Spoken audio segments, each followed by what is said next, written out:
Le premier monarque né de l'obscurité est aussi le plus puissant monarque. Il est le roi qui règne sur tous les dragons, une entité qui incarne la terreur et la destruction. Oui, tous ceux qui le connaissent le respectent, le vénèrent, et l'appellent le roi des dragons, mais un jour, alors qu'il se cachait dans la faille dimensionnelle avec des millions de soldats en préparation pour envahir la Terre, il se réveilla. Dans le corps d'un humain, Antar s'interroge, pourquoi ce corps semble-t-il aussi faible? Il le traite de pathétique. Cet humain s'appelle Song Jinwoo, c'est un adolescent qui travaille en tant que chasseur de rang E dans un pays nommé Corée du Sud. En raison de ses capacités inutiles, il a frôlé la mort de nombreuses fois, mais n'a jamais cessé de travailler comme chasseur. Est-ce à cause de la maladie de sa mère? Il sait qu'il pourrait facilement soigner cette maladie avec sa magie. Le téléphone sonne, il décroche, une femme lui demande où il est et s'il va encore être en retard. En retard, l'acte de ne pas arriver à l'heure convenue. Donc, cette femme a osé me demander, à moi, l'incarnation de la toute-puissance, si j'allais effectuer une action symbolisant l'incompétence. C'est inacceptable. Il lui demande où elle se trouve,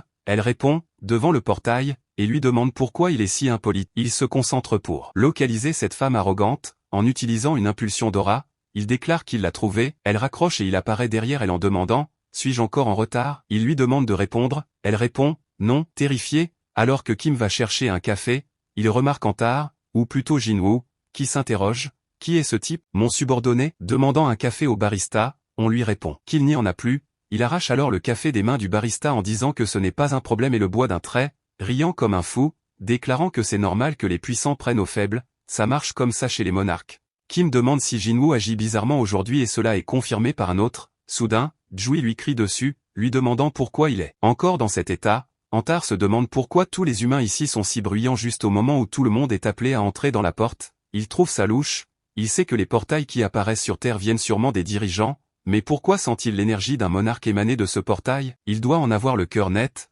alors il dit qu'il rentre aussi.